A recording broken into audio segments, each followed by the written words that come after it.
దేవునికి స్తోత్రం. మత్తయి సువార్త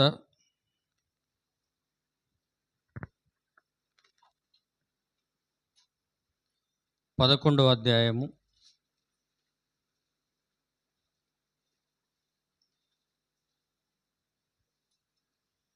28 నుండి 30 వచనాల వరకు దేవుని యొక్క వాక్యాన్ని మనందరం కూడా భయభక్తులతో చదువుకుందామండి. ప్రయాసపడి భారము మోసుకొనుచున్న సమస్త జనులారా, నా యొద్దకు రండి, నేను మీకు విశ్రాంతి కలుగజేతును.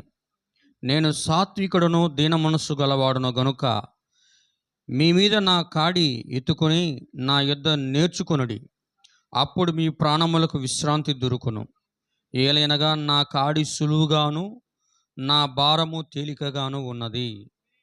చదవబడిన వాక్యం ప్రభు దీవించునుగాక. దయచేసి కూర్చోండి అందరూ కూడా.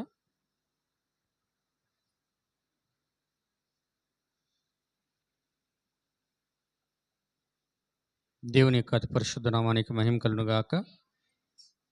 కొద్ది నిమిషాలు మనందరం కూడా దేవుని యొక్క వాక్యంలో నుండి, వర్తమానంలో నుండి మనము దేవుని యొక్క వాక్యాన్ని చూద్దాం. అందరూ కూడా గమనించండి. మనము 7వ దినము విశ్రాంతి అనే అంశం గురించి చూస్తున్నాం. మొదటగా సంఘముగా కూడినటువంటి దేవుని యొక్క పరిశుద్ధులందరికీ కూడా ప్రభువైన యేసుక్రీస్తు నామములో నా యొక్క శుభములు, హృదయపూర్వక వందనాలు తెలియజేస్తున్నాను. ప్రభువులందరూ కూడా దీవించునుగాక.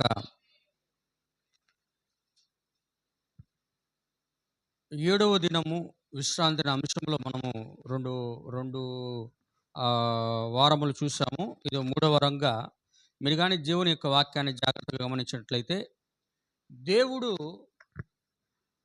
6 దినములు పనిచేసి 7వ దినమున విశ్రాంతి తీసుకొనెను.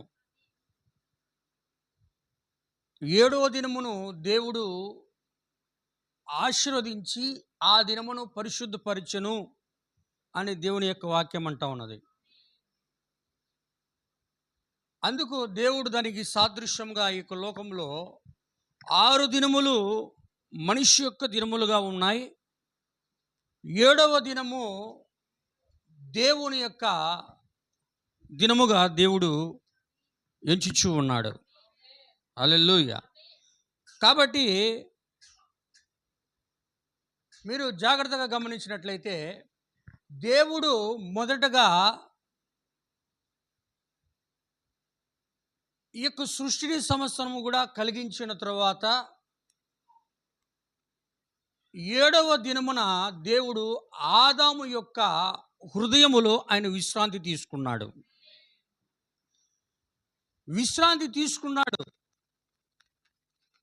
కానీ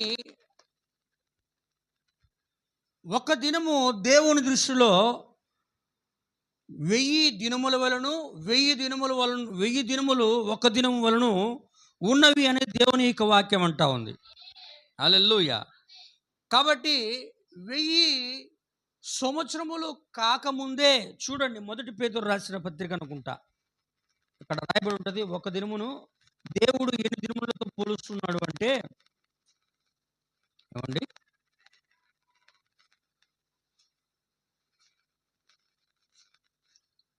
దేవుని యొక్క పరిశుద్ధ నామానికి మహిమ కలుగును. క్షమించండి, 2 పేతురు రాసిన పత్రిక 3వ అధ్యాయము 8వ వచనం చదవండి దయచేసి.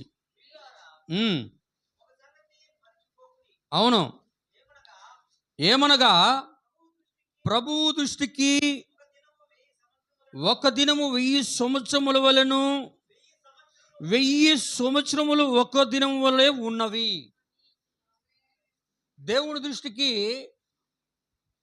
ఒక దినము 1000 సంవత్సరముల వలెను, 1000 సంవత్సరములు ఒక్క దినము వలె ఉన్నాయి దేవుని దృష్టికి.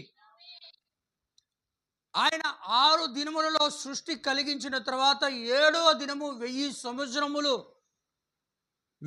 సంవత్సరములు కాకముందే ఆదాము, శ్రీమతి ఆదాములు ఇద్దరు కూడా పాపములో ప్రవేశించారు. కాబట్టే ఆ పాపములో ప్రవేశించిన వారి విశ్రాంతిలోనికి మరలా ఆయన ప్రవేశింప చేయడానికి ఆయన ఒక ఆలోచన జగత్తు పునాది వేయబడక మునిపే కలిగి ఉన్నాడు ఆయన. హల్లెలూయా. కాబట్టి చూడండి ఇక్కడ అందుకే ఏమంటున్నాడంటే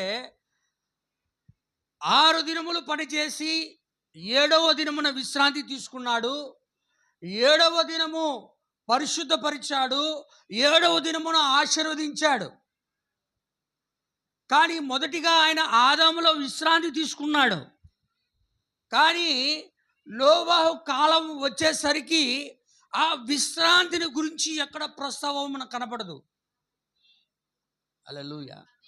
ఆ విశ్రాంతి దినముల గురించి ప్రస్తావన మనకి బైబిల్ గ్రంథంలో ఎక్కడ కనపడదు. దానికి దేవుని ఆత్మ ప్రవక్తలో ఉండి ఏమంటున్నాడంటే, దేవుడు ఆదాము తర్వాత ఆయన నోవాహు ఓడలో ఉండి ఆయన విశ్రాంతి తీసుకున్నాడు. హల్లెలూయా. ఎక్కడ తీసుకున్నాడు ఆయన? నోవాహు ఓడలో ఉండి విశ్రాంతి తీసుకున్నాడు. నోవాహు ఓడలో ఉన్నాడు కనుకనే నోవాహు ఓడలో ఉండి ఆ కుటుంబమును సమస్తమును కూడా ఓడలోనికి రమ్మని ఆయన ఆహ్వానం పలుకుతున్నాడు. ఆమేన్. ఎప్పుడైతే ఆ నోవాహు ఓడలోనికి వారందరూ కూడా వచ్చారో ఆ నోవాహు ఓడను సమస్తము కూడా ఆయన తన యొక్క కీలు చేత దానిని ఆయన మూసివేసి దానికి తలుపు వేసి ఆ యొక్క ఓడలో ఉన్న వారందరికీ కూడా ఆ జలప్రలయములో నుండి తప్పించబడడానికి ఆయన విశ్రాంతిని అనుగ్రహించాడు. హల్లెలూయా. అలా విశ్రాంతి వాళ్ళు పొందుకున్న తర్వాత ఇక కొన్ని సంవత్సరాల వరకు మోషే ప్రవక్త వచ్చేంత వరకు మరలా ఆ యొక్క విశ్రాంతి కనబడదు. వింటున్నారా? మోషే ప్రవక్త వచ్చేంత వరకు ఆ యొక్క విశ్రాంతి దినమును గురించి కానీ విశ్రాంతిని గురించి కానీ ఎక్కడ మనకి కనపడదు. కానీ దేవుడు ఏమంటాడంటే ఆ ఆది కాండములో ఉన్నటువంటి ఆ విశ్రాంతిని దేవుడు జ్ఞాపకము చేసుకొని మోషే కాలంలో ఇజ్రాయేల్ ప్రజలకి ఆ యొక్క ధర్మశాస్త్రమును అనుగ్రహిస్తూ ఉన్నప్పుడు ఆ విశ్రాంతిని గురించి మాట్లాడుతూ అదే విశ్రాంతిని వారిని జ్ఞాపకం చేసుకుంటున్నాడు. అందుకే వారికి ఒక దినమ విశ్రాంతిని గురించి ఆచారముగా ధర్మశాస్త్రంలో దాన్ని ఉంచాడు. అది మనం చూసాం పోయిన వారం అంతకు వారం. అందరూ వింటున్నారా? అదొక సూచన, అదొక ఛాయ, అది ఒక నీడ. హల్లెలూయా.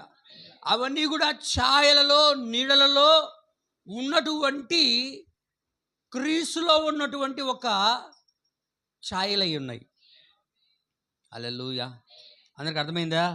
దేవుని యొక్క నామానికి మహిమ కలుగును గాక. అందుకే దాన్ని ఏమనంటారంటే ఆ విశ్రాంతి దినమును ఇచ్చినప్పుడు ఆ విశ్రాంతిని గురించి ఏమంటారంటే సబ్బాత్. ఏమండి? Sabbath day. సబ్బాత్ అంటే రెస్ట్, సబ్బాత్ అంటే విశ్రాంతి.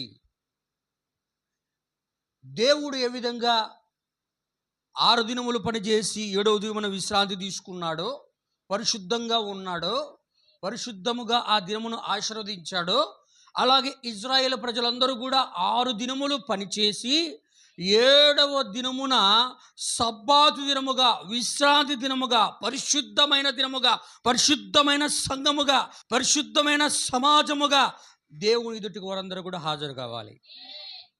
అందుకు అర్థమవుతుందా? అందుకే వారికి శనివారము సబ్బాతు దినముగా దేవుడు వారికి పెట్టాడు. ఆ దినము ఎందుకు అనేది మనం ప్రాముఖ్యమైన దినముగా ఎందుకు మనం చూస్తున్నామంటే, అది ఎందుకు ప్రాముఖ్యమైన దినం అంటే ఆ దినమున పాపములను క్షమాపణ పొందుకోవడానికి దేవుని యొద్దకు రావాలి. ఇజ్రాయేల్ ప్రజలు, మనకు కాదు సబ్బాతు దినం, మనకు సబ్బాతు దినాలు ఏమి లేవు. హల్లెలూయా.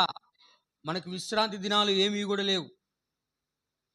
మనకు విశ్రాంతి దినాలు లేవు, సబ్బాతు దినాలు లేవు, వేరొక దినాలు ఏమీ కూడా లేవు. ఇవన్నీ కూడా ఒక నిజమైన విశ్రాంతిని సూచిస్తూ ఉన్నాయి. హల్లెలూయా. అందుకే ఇక్కడ ఏమంటున్నాడంటే దీని గురించి మాట్లాడుతూ ప్రభు అయిన యేసుక్రీస్తు వారు వచ్చే సమయానికి ఇక్కడ అంటున్నాడు ఆయన. ఏది? మత్తయి సువార్త కూడా మనం చదివింది. ఇప్పుడు గమనించండి, ఆ విశ్రాంతి గురించి మాట్లాడుతూ ఉంటున్నాడు. చదవండి బ్రదర్, 28 నుంచి 11, 28. ప్రయాసపడి. దేనికి ప్రయాసపడుతున్నారు జనులు? ప్రయాసపడి పాప భారమును మోయిచున్న సమస్తమైన జనులారా నా యొద్దకు రండి. ఎవరు విశ్రాంతి అనుగ్రహిస్తారట? ప్రభు అయిన యేసుక్రీస్తు లోపల ఉన్న ఆ విశ్రాంతి.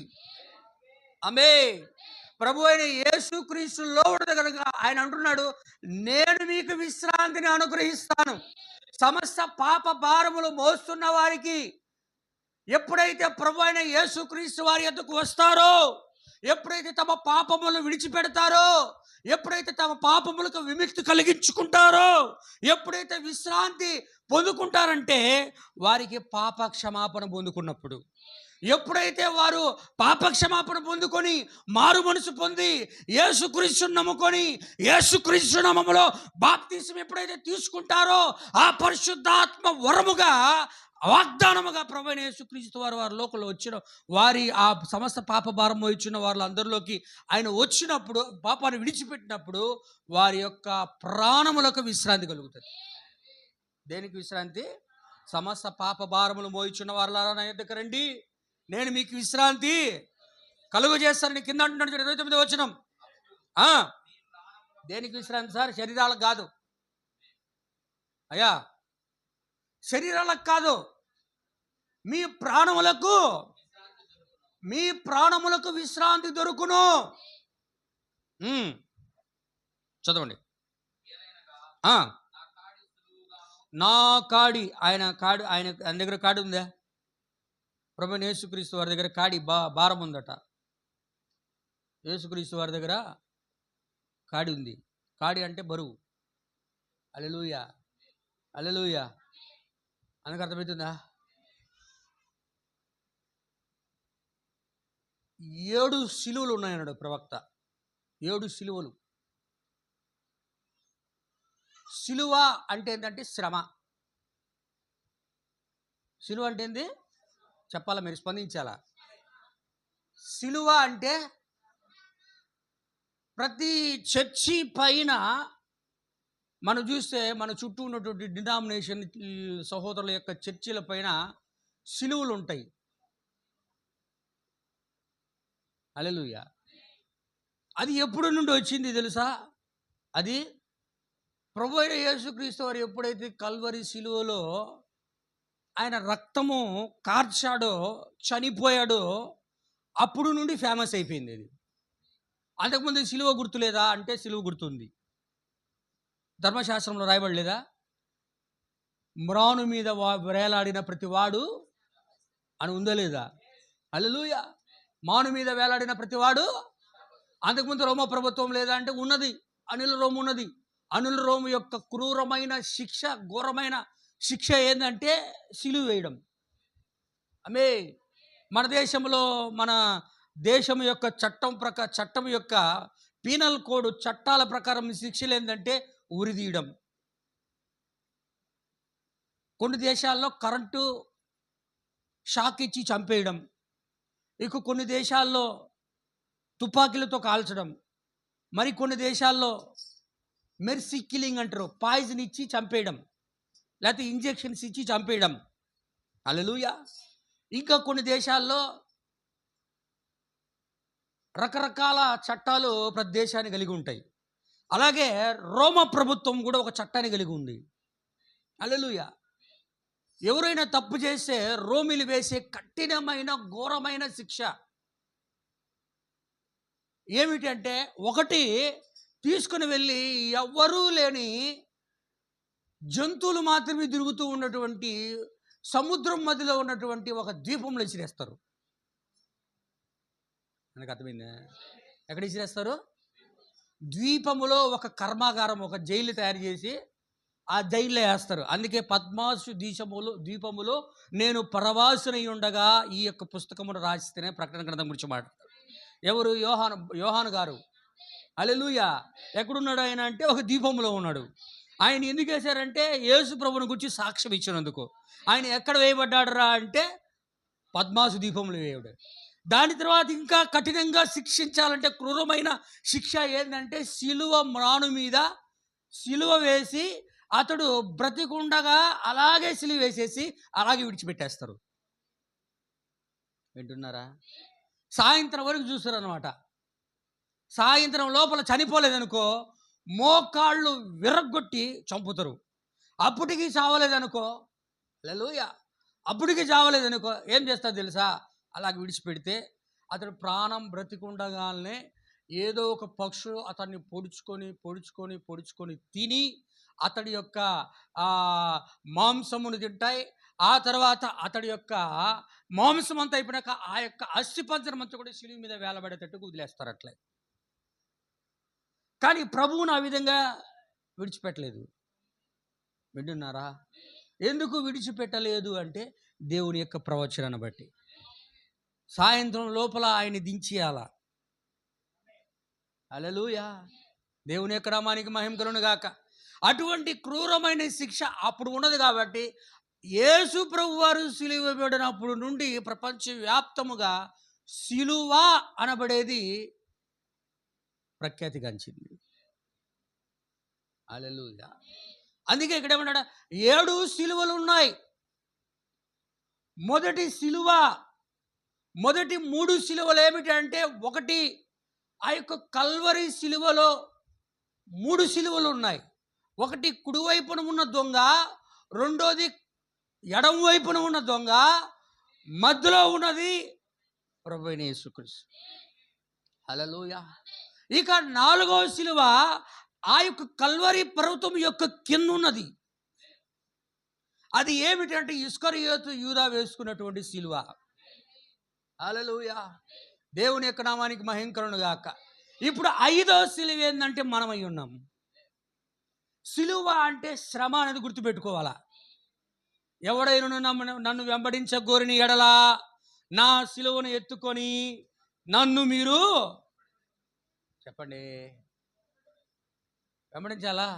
సిలువను ఎత్తుకోవడం అంటే ఏదో రోమీలు కదా ఈ గుడ్ ఫ్రైడే రోజు భుజాల మీద వేసుకొని వేషధారులాగా తిరుగుతూ ఆ సిలువ గురించి మాట్లాడటంలా, నటించుకుంటా యేసులాగా యాక్షన్లు చేసుకుంటా నటించుకుంటా రోడ్ల ముడి విడుచుకు వెళ్ళే సిలువ గురించి ఆయన మాట్లాడటంలా. హల్లెలూయా. ఆయన చెబుతున్న సిలువ, నేను ఏ విధంగా ఈ లోకములో శ్రమ పొందానో మీరు కూడా అటువంటి శ్రమనే పొందుతారంటున్నాడు. ఆమేన్. అందుకే ఎవడైనా నన్ను వెంబడించగోరిన ఎడలా నా సిలువను ఎత్తుకొని నన్ను మీరు వెంబడించాలి. అది 5వ సిలువ. హల్లెలూయా, దేవుని యొక్క అతి పరిశుద్ధ నామానికి మహిమ కలుగును గాక. గమనించారు నా ప్రియమైన సహోదరి సహోదరులారా? ఇక్కడ అదే అంటున్నాడు. ఏమంటున్నాడు ఇక్కడ? అదే మనం చదివింది. ఏమంటున్నాడు? ఎవడైనాను 11:28లో 29 చదవండి ఒకసారి. మత్తయి 28:29 చదవండి దయచేసి.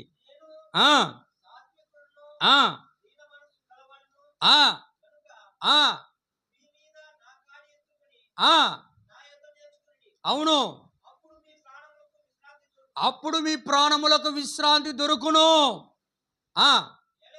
ఏలనగా నా కాడి సులువుగాను నా భారము తేలికగాను ఉన్నది. హల్లెలూయా, దేవుని యొక్క పరిశుద్ధ నామానికి మహిమ కలుగును గాక. ఆయన కాడి చాలా సులువు, కానీ దాన్ని మనం భరించాలని ప్రభువైన యేసుక్రీస్తు వారు మాట్లాడుతూ ఉన్నారు. ఇక్కడ మనం చూస్తే ఆ విశ్రాంతిలో మనము ప్రవేశించాలంటే ప్రభువైన యేసుక్రీస్తు వెంబడించినప్పుడే మనకు ఆ యొక్క విశ్రాంతి దొరుకుతుంది. మీరు చూడండి, హెబ్రీయులు రాసిన పత్రికలో విశ్రాంతిని గురించి మాట్లాడుతున్నాడు. హెబ్రీయులు రాసిన పత్రిక 4వ అధ్యాయము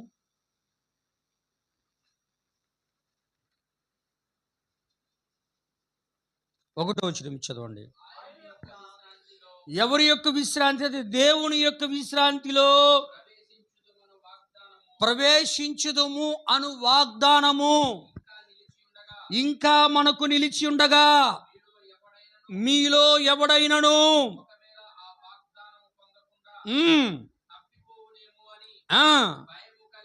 భయము కలిగి ఉందుము. మనకును సువార్త ప్రకటించబడిన గాని హల్లెలూయా విశ్వాసము కలిగి ఉండలేదు గనుక అవును. ఆ, జగత్పునాది వేయబడినప్పుడే ఆయన కార్యములను సంపూర్తి అయ్యున్నను. ఈ విశ్రాంతిని గురించి నేను కోపముతో ప్రమాణము చేసినట్లు వారు నా విశ్రాంతిలో ప్రవేశించరు అని ఆయన చెప్పిన మాట అనుసరించి విశ్వాసులమైన మనము ఆ విశ్రాంతిలో ప్రవేశించుచున్నాము. హల్లెలూయా. దేవుని యొక్క నామానికి మహిమ కలుగును గాక. ఇక్కడ హెబ్రీయులు రాసిన పత్రికను ఎవరికి రాస్తున్నాడు అంటే ఇజ్రాయేల్ సంఘానికి రాస్తున్నాడు. అపోస్తలుడైన పౌలు గారు ఆయన హెబ్రీయుడు, రెండోది వచ్చి ఇజ్రాయేలుడై ఉన్నాడు. ఆయన ఎవరికి పత్రిక రాస్తున్నారంటే ఆ విశ్రాంతిని గురించి, ఆ సబ్బాతు దినము ఎవరికి తెలుసు అంటే ఇజ్రాయేల్ ప్రజలకు మాత్రమే తెలుసు. హల్లెలూయా.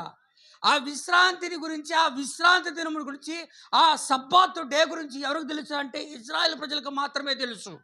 అందుకే వాళ్ళు హెబ్రీలు కాబట్టి హెబ్రీలు రాసిన సంఘానికి ఆ సబ్బాతు దినమును గురించి మాట్లాడుతూ ఆ విశ్రాంతిని గురించి ఆయన వివరిస్తూ ఉన్నాడు. ఎందుకంటే ధర్మశాస్త్రం అంతయు కూడా ఒక ఛాయ, ఒక నీడ. అది క్రీస్తు యేసు వచ్చేంత వరకు అది ఒక ఛాయల్లో, నీడల్లో ఉంటుంది అని ఆ యొక్క హెబ్రీలు రాసిన పత్రికలో రాయబడింది. చూడండి, హెబ్రీలు రాసిన పత్రిక 10వ అధ్యాయం 1వ వచనం. ధర్మశాస్త్రము రాబోచున్న మేలులు ఛాయలు గలదే గాని ఆ వస్తువుల యొక్క నిజ స్వరూపము గలది కాదు. కనుక ఆ యాజకులు ఏటేటా హల్లెలూయా ఏ మాత్రము వాళ్ళకి ఏం కలుగు చేయలేవు, సంపూర్ణ సిద్ధి కలిగి చేయలేవు. హల్లెలూయా, గ్లోరీ. చాలు సిస్టర్, హల్లెలూయా. వింటున్నారా? ఇజ్రాయేల్ ప్రజలు సంవత్సరమునకు ఒకసారి ఆ పస్కా దినమందు వారు ఏటేటా వాళ్ళ పాపములకు క్షమాపణ కలగడానికి, వాళ్ళ యొక్క ప్రాణములకు విశ్రాంతి కలగడానికి వాళ్ళు ఏం చేసేవారయ్యా అంటే బలులు అర్పించేవారు. హల్లెలూయా. కానీ ఆ జంతువుల యొక్క బలి వలన వారికి ఎన్నడూ కూడా వారికి పాప క్షమాపణ కలగలేదు. కేవలం వారి పాపములు ఆ రక్తం వలన కప్పబడి ఉండే కానీ వారి విశ్రాంతి వారికి ఎన్నడూ కూడా దొరకలేదు. హల్లెలూయా. అందుకే వారికి విశ్రాంతిని గురించి మాట్లాడుతూ ఏమంటున్నాడంటే ఆ ఇజ్రాయేల్ ప్రజలందరూ కూడా దేవుడు, అందరూ వింటున్నారా? దేవుడు ఏం చేశాడంటే వారికి విశ్రాంతిని అనుగ్రహించడానికి ఆ ఇజ్రాయేల్ ప్రజలందరినీ కూడా మోషే అనబడే ఒక ప్రవక్తను పంపించి ఆ ఈజిప్ట్ దేశంలో నుండి, ఆ సిద్ధాంతంలో నుండి, ఆచారముల్లో నుండి, ఆ లోక కార్యంలో నుండి వెలుపటికి తీసుకొచ్చి వారందరినీ కూడా తాత్కాలికమైనటువంటి విశ్రాంతిగా ఉన్న కానాను దేశంలోనికి నడిపించాలనుకున్నాడు. కానీ నిజమైన విశ్రాంతి కానాను దేశంలో లేదు. హల్లెలూయా. మోషే, యెహోషువ, కాలేబులు ఆ యొక్క ప్రయాణంలో ఉన్నను. ఆ యొక్క ప్రయాణంలో ఈజిప్ట్ దేశంలో నుండి 20 లక్షల మంది ఆ యొక్క ఇజ్రాయేలుల సంఘం బయటికి వచ్చినను వారు ఆ విశ్రాంతిలో ప్రవేశించలేకపోయారు. హల్లెలూయా. అందుకు అర్థమవుతుందా? ఎందుకు అంటే వారు దేవుని యొక్క సువార్త విన్నారు. అదే మనం అక్కడ చదువుతాం 2వ వచనం 4:2 వారికి ప్రకటించబడినట్లు మనకును సువార్త ప్రకటించబడెను గాని వారు వినిన వారితో విశ్వాసము గలవారై కలిసి ఉండలేదు గనుక విన్న వాక్యము వారికి నిష్ప్రయోజనమాయను. హల్లెలూయా. వారికి కూడా దేవుని యొక్క ఆ కాల వర్తమానము సువార్తగా ప్రకటించబడింది. కానీ మోషే ప్రవక్త చేత వాళ్ళు నడిపించడానికి ఇష్టపడలేదు. తమ కొరకై ఒక ప్రత్యామ్నాయమైన మార్గాన్ని తమ కొరకు వాళ్ళు ఏర్పాటు చేసుకున్నారు. మోషే ప్రవక్తను వాళ్ళు ద్వేషించారు, వ్యతిరేకించారు, ఇష్టానుసారంగా ప్రవర్తించారు. ఆ కారణంలో దేవుణ్ణి పరీక్షించారు, దేవుణ్ణి శోధించారు. హల్లెలూయా. చేసినప్పుడు దేవుడు ఒక మాట అంటున్నాడు. వారు ఆ కార్యం చేసినప్పుడు వారికి ఆది కాండములో ఉన్న ఆ విశ్రాంతిని జ్ఞాపకం చేస్తా కింద అంటున్నాడు. అంటున్నాడు అంటే 3వ వచనంలో విన్న వారికి ఆ వాక్యము నిష్ప్రయోజనమైందంటూ 3వ వచనం అంటున్నాడు. కాగా జగత్ పునాది వేసినప్పుడు ఆయన ఆది కాండములో ఆయన కార్యాలన్నీ కంపూర్తి అయ్యున్నను ఈ విశ్రాంతిని గురించి నేను కోపముతో ప్రమాణము చేసినట్లు వారు నా విశ్రాంతిలో ప్రవేశించరు.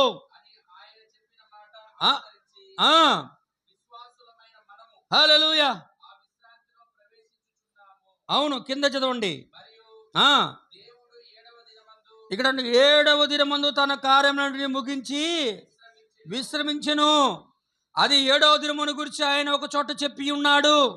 ఇదియుగాక ఆ చోటనే వారు ఆ విశ్రాంతిలో ప్రవేశింపరు అని చెప్పి ఉన్నాడు.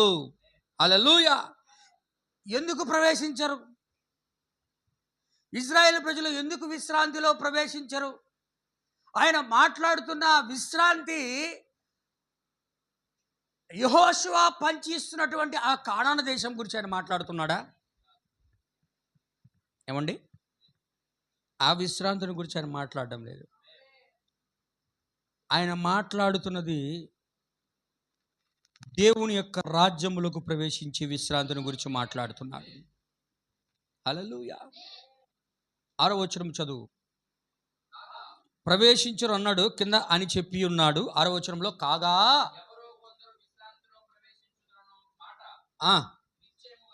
ఎవరు ప్రవేశిస్తారు? ఎంతమంది ప్రవేశిస్తారంట? ఎవరో కొందరు. అది గమనించాలి. ఎవరో కొందరు ప్రవేశించుదురు అను మాట నిశ్చయము, అది ఖచ్చితమైనది.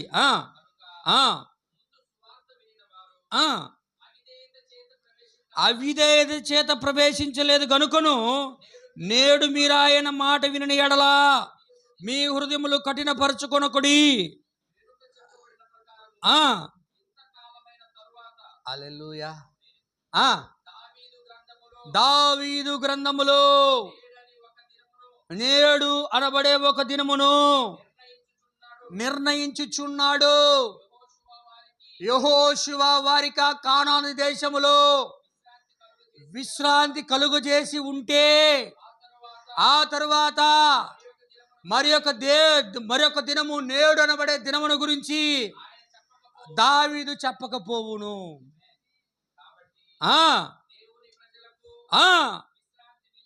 హల్లెలూయా.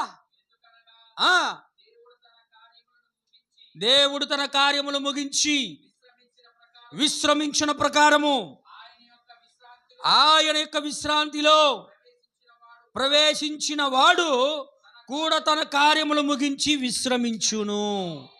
హల్లెలూయా. కాబట్టి అవిధేయత చేత వారు పడిపోయినట్లు మనలో ఎవడునో పడిపోకుండా విశ్రాంతిలో ప్రవేశించుటకు బీ కేర్ఫుల్, జాగ్రత్తగా ఉండాలట. ఆమేన్. హల్లెలూయా. ఎందుకు ఇశ్రాయేలు ప్రజలు దేవుని యొక్క విశ్రాంతిలో ప్రవేశించలేదు? ఒకవేళ ప్రవేశించి ఉంటే యెహోషువ కాలములో కానీ ఆ కానాను దేశమే విశ్రాంతి అయి ఉంటే ఆ కానాను దేశం అనబడేది. మళ్ళీ దావీదు గ్రంథములో దేవుడు నేడు అనబడే ఇంకొక దినమును గురించి దావీదు మహారాజు గారు, ప్రవక్త గారు మాట్లాడుతున్నారు. ఆమేన్. హల్లెలూయా. అది ప్రవేశించి ఉంటే దావీదు మరొక చోట మాట్లాడేది కాదు. ఎందుకు ప్రవేశించలేదు అంటున్నాడంటే చూడండి, కీర్తనల గ్రంథము 95వ అధ్యాయంలో ఆ ఇశ్రాయేలు ప్రజలు ఎందుకు ఆ విశ్రాంతిలో ప్రవేశించలేదో చెప్తున్నాడు. 95వ అధ్యాయము 6 నుండి 11 వరకు చదవండి బ్రదర్, త్వరగా.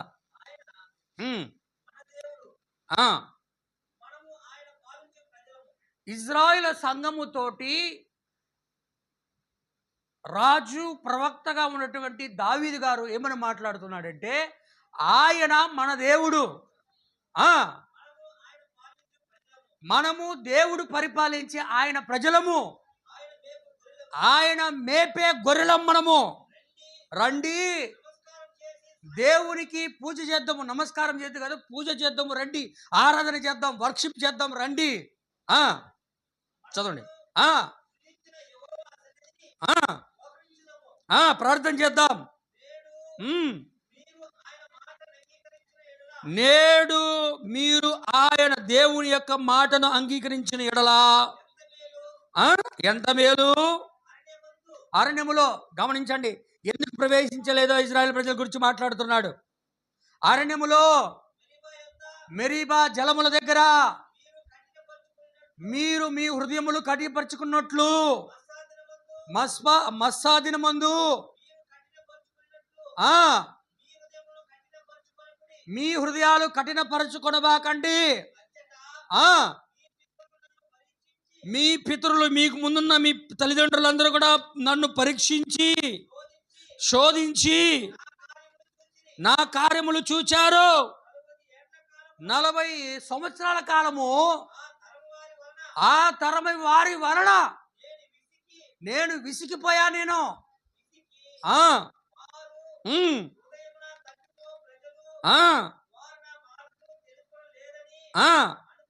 అనుకుంటుని, కావున నేను కోపపడి వీరు ఎన్నడూను నా విశ్రాంతిలో ప్రవేశించరని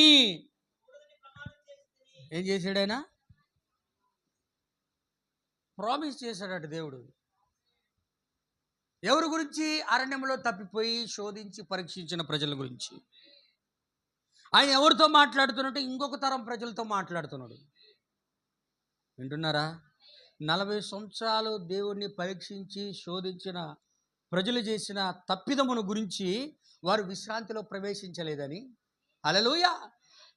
ఇక్కడ దావీదు కాలం వచ్చేసరికి ఎవరైతే ఇంకొక క్రొత్త తరం ఉన్నదో ఆ క్రొత్త తరములో ఉన్న ప్రజలతో ఆ ప్రజలు చేసిన, పాత పితరులు చేసిన తప్పిదమును గురించి దావీదు మహారాజు గారు ఆ తప్పిదాన్ని దేవుని యొక్క పరిశుద్ధాత్మ చేత మాట్లాడుతూ ఉన్నారు.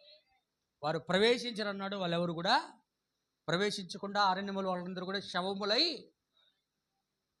రాలిపోయారు. హల్లెలూయా. దేవుని యొక్క నామానికి మహిమ కలుగునుగా. కానీ దేవుని ప్రజలకు ఏం మిగిలి ఉన్నదట? విశ్రాంతి. దేవుని ప్రజలకు విశ్రాంతి మిగిలి ఉన్నది కాబట్టి 2000 సంవత్సరాలకు ముందు ప్రభువైన యేసుక్రీస్తు వారు ఆయన ప్రజలైన ఇజ్రాయేల్ ప్రజల దగ్గరికి, అదే హెబ్రీ ప్రజల దగ్గరికి ఆయన వచ్చి, సమస్త పాప భారమును మోయిచున్న వారులారా నా యొద్దకు రండి, మీ యొక్క పితరుల విశ్రాంతిలో ప్రవేశించక నశించిపోయారు. యెషయా ప్రవక్త ద్వారా నత్తివారి పెదవుల చేతను వారి యొక్క మాటల చేతను మీ ప్రాణములకు విశ్రాంతి అనుగ్రహిస్తాను. యెషయా గ్రంథములో చెప్పబడిన ప్రవచన ప్రకారం మీ ప్రాణములకు విశ్రాంతి దొరుకుతుంది. కాబట్టి నా యొద్దకు రండి, నేను మీకు విశ్రాంతి అనుగ్రహిస్తాను అన్నాడు. హల్లెలూయా. కానీ ఆ జుడాయిజంలో ఉన్న వాళ్ళందరూ ఏమండి, ఆ యూదులందరూ, ఇజ్రాయెల్ ప్రజలందరూ కూడా, మా యూదా మతములో ఉన్న వారందరూ కూడా ఏమైపోయారు? ఆయన అంగీకరించలేదు. ఆయన విశ్రాంతిలోకి పిలిచాడు వాళ్ళందరినీ. అందరూ ఆమేనన్నా? హల్లెలూయా. ఈజిప్ట్లో నుండి మొదటి నిర్గమం ప్రజలను పిలిచాడు. వారు వాక్యాన్ని అంగీకరించలేదు, త్రోసేసేసారు. వారికి విశ్రాంతి లేదు, ఆగిపోయింది. కానీ 2 మాత్రమే విశ్రాంతిలో ప్రవేశించారు. హల్లెలూయా. ఒకటి యెహోషువ, కాలేబు విశ్వాసులు ప్రవేశించారు. అంతకన్నా ముందుగా వారి ప్రవక్త ప్రవేశించాడు దేవుని యొక్క రాజ్యంలోకి. తర్వాత ఆయన కొన్ని వందల సంవత్సరాల తర్వాత ఏ విశ్రాంతిని గురించి వాగ్దానం చేశాడో ఆయనే శరీరధారి భూమి మీదకి వచ్చి విశ్రాంతిని అనుగ్రహిస్తున్నాడు. ఆమేన్. అది భౌతిక సంబంధమైన విశ్రాంతి కాదు, వాక్యపు శరీరములోనికి ప్రవేశించుట. వాగ్దాన దేశమైన ఆ థియోఫనీ శరీరంలోనికి, వాక్యపు శరీరంలోనికి, దేవుని యొక్క శరీరంలోనికి ప్రవేశించుట. హల్లెలూయా. ఇప్పుడు 2000 సంవత్సరాలకు ముందు కూడా ఆ యూదా మతంలో ఉన్నవారు కూడా విశ్రాంతిలోకి రావడానికి నిరాకరించినప్పుడు ఆ పెంతెకోస్తు దినమందు ఆయన పరిశుద్ధాత్మగా వచ్చి వారి హృదయములలోనికి ఆయన ప్రవేశించి వారి ప్రాణములకు విశ్రాంతి అనుగ్రహించాడు. అంగీకరించిన వారికి మాత్రమే. హల్లెలూయా. తర్వాత సంఘం ఏమైపోయిందంటే 1600 సంవత్సరాల కాలం ప్రపంచ దేశాలకి చెదిరిల్లిపోయింది. ఇజ్రాయెల్ సంఘం, దేవుని యొక్క సంఘం. వింటున్నారా? హల్లెలూయా. ఇప్పుడు మరలా అలా వెళ్ళిపోయిన సంఘమును ఇప్పుడు ఆ విశ్రాంతి అనుగ్రహించడానికి దేవుడు ఏం చేస్తున్నాడంటే, అన్యజనులకు చేయబడిన వాగ్దానమును బట్టి దేవుడిచ్చినటువంటి వాగ్దాన మాటను నెరవేర్చి చేయడానికి అన్యజనుల యొద్దకు ఇప్పుడు ఆయన మనిషి కుమారుడిగా వచ్చి ఉన్నాడు. మనిషి కుమారుడిగా వచ్చి దేవుని ప్రజలకు విశ్రాంతి నిలిచి ఉన్నది అని చెప్పబడిన మాటను బట్టి అన్యజనులలో తన కొరకు ఎవరినైతే ఒక జనాముగా ఏర్పాటు చేసుకున్నాడో ఆ ప్రజలకు ఈ దినమున విశ్రాంతి అనుగ్రహిస్తాం. వింటున్నారా? విశ్రాంతి అనుగ్రహించడం అంటే ఇప్పుడేంటి?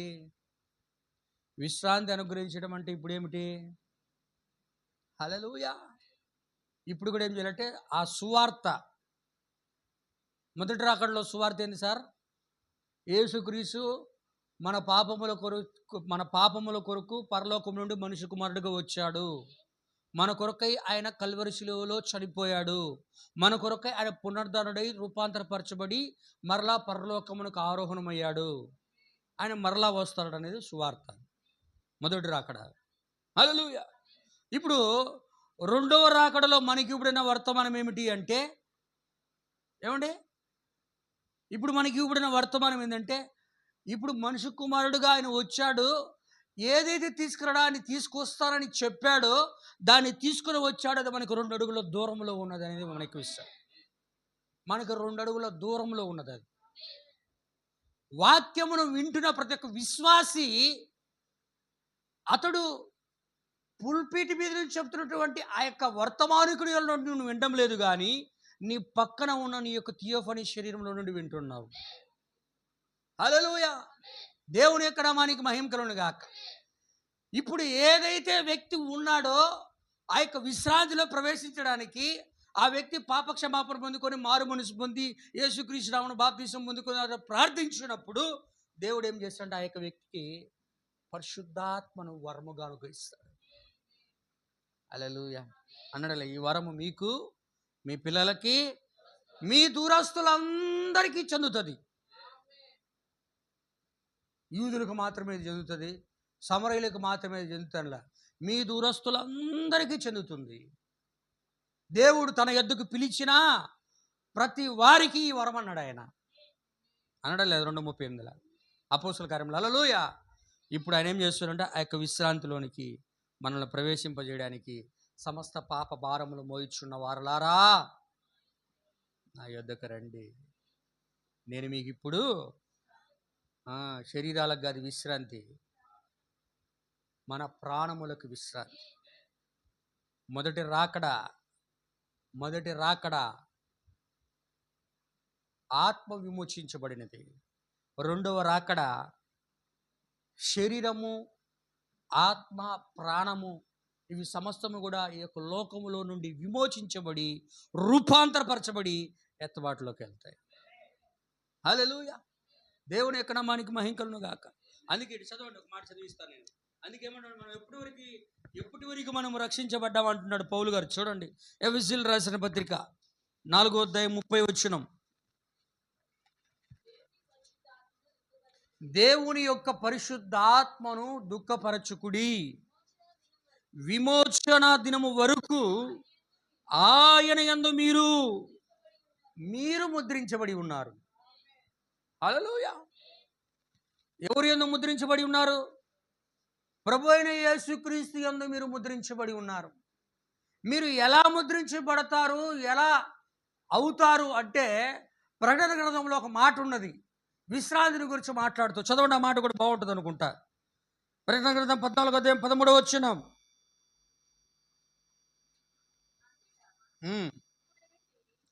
అంతటా ఇప్పటి నుండి ప్రభువునందు ఎవరండి? మృతి నొందు మృతులు ధన్యులు, అంటే ఆశీర్వదించబడిన వాళ్ళు. Blessed people. హల్లెలూయా.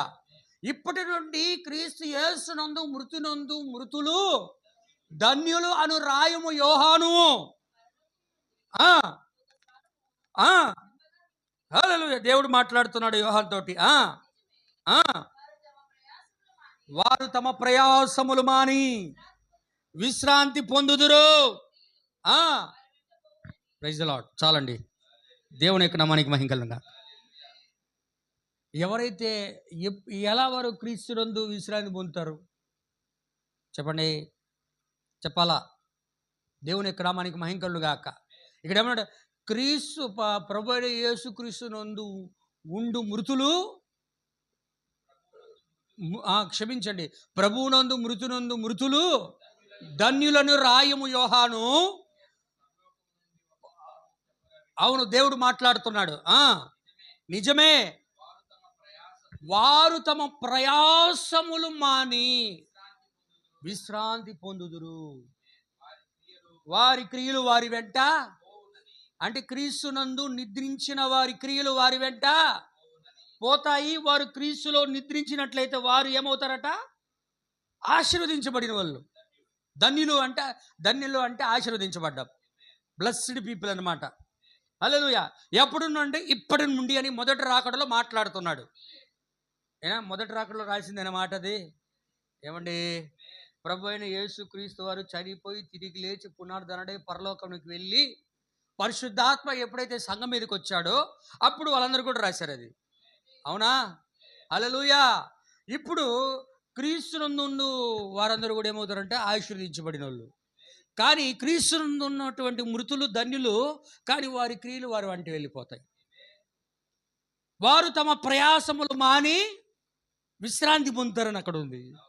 ప్రయాసములు మానడం అంటే ఏమంటాడంటే, దేవుని యొక్క దూత ప్రవక్త ఈ లోకములో నుండి దేవుడు నిన్ను ఆవలి గట్టికి తీసుకుపోయేంత వరకు నువ్వు ప్రయాసపడాలా.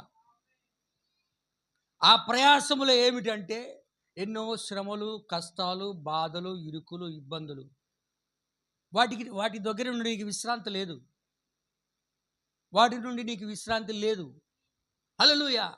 నువ్వు ఎప్పుడైతే అవన్నీ కూడా జయించుకుంటూ ఒక దినమున నువ్వు ఈ యొక్క భూమి అని ఈ గట్టు నుండి దేవుని యొక్క ఆవలి గట్టుకు, ఆ యొక్క దేశములోనికి, మన పితరుల దేశంలోనికి మనం వెళ్ళిపోయినప్పుడు అప్పుడు మన ప్రయాసములు మాంతాం మనం. హల్లెలూయా. మన ప్రయాసాలు ఇక కష్టాలు ఉండవు, బాధలు ఉండవు, ఇరుకులు ఉండవు, ఏముండదు. ఇక మన ప్రయాసములన్నీ మానేసి అప్పుడు క్రీస్తునందు మృతులు. ఇక్కడ మృతులు ఉంటావు, అక్కడ నువ్వు ధన్యుడిగా ఉంటావు. నీ శరీరము ఎలా దేవుడు నిర్ణయించాడో ఆ విధంగా పోద్ది. మన శరీరాలు ఎలా మట్టిలోకి వెళ్ళాలని దేవుడు నిర్ణయించుంటే అట్లాగనే జరుగుతుంది. వింటున్నారా? దేవుని యొక్క పిల్లల శరీరాలు ఎట్లా వెళ్ళాయి సంఘకాలంలో? ఏమండి? సింహాలకు ఆహారంగా వేయబడ్డాయి, రాళ్లతో కొట్టబడ్డారు, రంపాలతో కోయబడ్డారు, దిగంబరులుగా తిరిగారు, వస్త్రాలు లేవు, చర్మపు బట్టలు వేసుకొని తిరిగారు. హల్లెలూయా. ఇంకా ఎలా తిరిగారు? రాళ్లతో కొట్టబడ్డారు. అనేక మంది తలకిందులుగా సిలువ వేయబడ్డారు. కొంతమంది అయితే శరీరము చర్మము ఒలిచి క్రీస్తు కొరకి శ్రమ పడ్డారు. తుపాకులతో కాల్చబడ్డారు, గ్యాస్ ఛాంబర్లు వేసి పేల్చబడ్డారు. హల్లెలూయా. వారి ప్రయాసములు ఎప్పుడైతే ఈ లోకములో, శరీరము కేవలం నిష్ప్రయోజనము, ఆత్మ మాత్రమే జీవింపజేయచ్చు. శరీరము ఏమైపోయినా పర్వాలేదు, నీ ఆత్మను మాత్రం దేవుడు కాపాడుతాడు. క్రీస్తు యేసు లోపల నీ జీవం దాచబడుతుంది. ఆవలిగట్లో ఆయన దాచిపెట్టి ఒక దినమున ఆదికాండం 1వ అధ్యాయంలో ప్రభువు ఆకాశము కలుగునుగా కానీ ఒక పెద్ద స్వరము వేసినప్పుడు ఏ విధంగా ఒక పెద్ద పేలుడు ద్వారా ఈ సృష్టి కలిగిందో, ఈ యొక్క చిన్న శరీరము ఆ మట్టిలో నుండి పైకి లేస్తుంది, ఒక పునర్ధానం పొందుకుంటుంది, ఒక రూపాంతరపరచబడి శక్తి చేత నింపబడతారు. భూమి మీద లేచి ఆయన ప్రజలందరూ కూడా నిలబడతారు. మొదటి పునరుద్ధానంలో కూడా పైకి లేస్తారు. పైకి లేచినప్పుడు వారందరూ కూడా ప్రభుతో కూడా మధ్యాకాశము కొనుపబడతారు. అదే దేవుని యొక్క రూపాంతరపరిచే శక్తి. ఆ శక్తి దేవుని యొక్క వాక్యంలో ఉన్నది. ఈ గడియ వర్తమానంలో ఉన్నది. ఈ కాలపు వాక్యములో ఉన్నది. ఈ గడియ వర్తమానుడు తెచ్చిన జీవవాక్యములో ఉన్నది. ఆ వాక్యమునందు విశ్వాసముంచువాడు ఎన్నటికీ సిగ్గుపడడు, వాడు తిరిగి లేస్తాడు. హల్లెలూయా. అందుకే ప్రవక్తుడు విశ్రాంతిలో ప్రవేశించుదు మన మాట నిశ్చయమే, కానీ ఎవరో కొందరు ప్రవేశించుదురు. ఆ కొందరులో మనమున్నామని మనం ముందుకు పోవాలా? వింటున్నారా? ఆ కొందరులో నేనున్నా. 10 లక్షలలో ఒకడని వర్తమానం చెప్పాడు ఆయన. 10 లక్షల్లో ఒకడంటే ఆ 10 లక్షల్లో నేనే ఒకడిని అనాలంట. నేను అన్నట్టుగా మనం ముందుకు ప్రయాణం చేయాలి. మన పరుగు, మన ప్రయత్నము, మనము వెళ్ళాల్సినటువంటి విధానము ఎలా ఉండాలంట? ఇదిగో నా పరుగును నేను తుదముట్టించి తిని అన్నాడు పౌలు గారు. నా కొరకు ఏం తయారు చేయబడింది? జీవక్రీటం ఇవ్వబడింది. నేను సింహము నోట నుండి తప్పించబడుతున్నాను. పౌలు గారి కోసమే ఒక సింహం దాక్కుని ఉందంటే మన కోసం పక్కనే ఉంటాడు వాడు, సాతానుడు. హల్లెలూయా. వాడు గర్జించి కొతమ సింహం వలె ఉన్నాడు, కానీ వాడు ఏమీ చేయలేదు. ఎందుకంటే దేవుని యొక్క పరిశుద్ధాత్మ మనకు తోడుగా ఉన్నాడు. నువ్వు ప్రార్థన చేస్తే ఖచ్చితంగా నువ్వు ఆ విశ్రాంతిలో ప్రవేశిస్తావు. నువ్వు ఆ యొక్క విశ్రాంతిని పొందుకుంటావు. ఈరోజు మనకు ఆ సబ్బాత్ ఏంది అయ్యా అంటే, ఆ విశ్రాంతి ఏంటంటే దేవుని యొక్క పరిశుద్ధాత్మను పొందుకున్నప్పుడు ఆ పరిశుద్ధాత్మ మనకి ఏం తెలియజేస్తాడు? నీ కొరకు ఒక సంచక కరువు ఒకటి దేవుడు సిద్ధపరిచి ఉన్నాడు. పరలోకంలో మన కొరకు ఒక స్వాస్థ్యం దేవుడు సిద్ధపరిచాడు. నీ కొరకై ఒక శరీరం పక్కన ఉన్నది. ఈ మట్టి శరీరం కొరకు ఒక వాక్యపు శరీరం, దేవుని యొక్క శరీరం పక్కన ఉన్నది. అందుకే మనం దత్తపుత్రత్వం పొందుకోవాలి. ఇది దత్తపుత్రుల యొక్క కాలం. హల్లెలూయా. మీరు గమనించండి నా ప్రియమైన, ఏ వాక్యము దేవుని యొక్క దూత, వర్తమానికుడు, ప్రవక్త, దేవుని యొక్క ఆయన గొప్ప సేవకుడు ఏ వర్తమానము చెప్పినా ఎక్కడికి వచ్చినా దేవుని యొక్క పరిశుద్ధాత్మ బాప్తిసం దగ్గరికి ఆగిపోతాడు. మనల్ని నడిపించేది అక్కడికే. ఎందుకంటే అది మనకి విశ్రాంతి. మన ముగింపు ఏందండి? మన ముగింపు ఏంటంటే విశ్రాంతి పొడుకోవడమే. ఈ లోకంలో మన ప్రయాసములు మాని, ఈ లోకంలో మన ప్రయాసాలన్నీ మాని, మొదటి అధ్యాయంలో ఆదికాండం 1వ అధ్యాయంలో 2వ అధ్యాయంలో దేవుడు తన ప్రయాసములు అన్నీ కూడా మాని 7వ దినమున ఏ విధంగా విశ్రాంతి పొందుకున్నాడో, ఈ లోకములో లోక కార్యాలన్నింటిలో ప్రయాసములు మాని ఆ ముగింపు యొక్క దినమందు ఆయన కుమారుడు కుమార్తె కూడా ఆ యొక్క విశ్రాంతిలో ప్రవేశించాలని దేవుడు కోరుతా ఉన్నాడు. ఆయన యొక్క పాదముల కింద ఉన్నటువంటి ఆ యొక్క బలిపీఠం కింద మనం వెళ్ళిపోతాం. వింటున్నారా? ఎక్కడికి వెళ్ళిపోతామయ్యా? పాదముల కింద ఉన్న బలిపీఠం కిందకి వెళ్ళిపోతాం. 7 సంఘాలు ఆయా వర్తమానికుల దగ్గర ఉన్న ఆ యొక్క వరుసలకు మనం వెళ్ళిపోతాం. ఈ కాలంలో ఉన్న వర్తమానికుడు, మన దూత, మన ప్రవక్త, సిగ్గు లేకుండా చెప్పుకోండి, మన ప్రవక్త నా శరీరాన్ని రూపాంతరపరిచే వర్తమానం ఇది. దేవుడు ఏమనుకున్నా మనకు అవసరం లేదు. హల్లెలూయా. మనము క్రీస్తుని గురించి, ఆయన దూతను గురించి ఆయన ఎదుట చెప్పు ఒప్పుకోవడానికి మనం సిగ్గుపడకూడదు. అని నువ్వు నా దూతల ఎదుట నేను ఒప్పుకుందును అన్నాడు అక్కడ ఆయన ప్రకటన గ్రంథంలో. హల్లెలూయా. కాబట్టి నా ప్రియమైన సోదరు గమనించండి, ఆలోచించండి. కాబట్టి విశ్రాంతి మనకి ఇప్పుడు ఏమైనది? ప్రతి ఒక్కరికి నిలిచి ఎప్పుడు మొదట రాకడలో. కానీ ఇప్పుడైతే మనకు అది 2 అడుగుల దూరంలో. నువ్వు పరిశుద్ధాత్మ ఎప్పుడైతే నీ యొక్క హృదయంలో ప్రాణంలో పొందుకుంటావో అది పక్కనే ఉండి సిద్ధపడేది నువ్వు కాదు, ఆయన ఉండి నీ సిద్ధపరుస్తూ. నేను తెల్లారుజామున లేచి 5 గంటలకు ప్రేయర్ చేయాలా అని అలారం పెట్టుకోము. అర్థమైందా? మనం అలారం పెట్టుకోము. ఆయన లేపుతాడు 5 గంటలకి, ప్రేయర్ చేయి. దావీదు అన్నాడు లేదా? ప్రభువా, ఉదయ కాలములో లేచి నీ కొరకు నా ప్రార్థన చేయడానికి నేను కనిపెట్టుకుందని అన్నాడు. ఆయన ఎలా అనగొడుతాడు? ఆయనలో ఉన్న పరిశుద్ధాత్మ.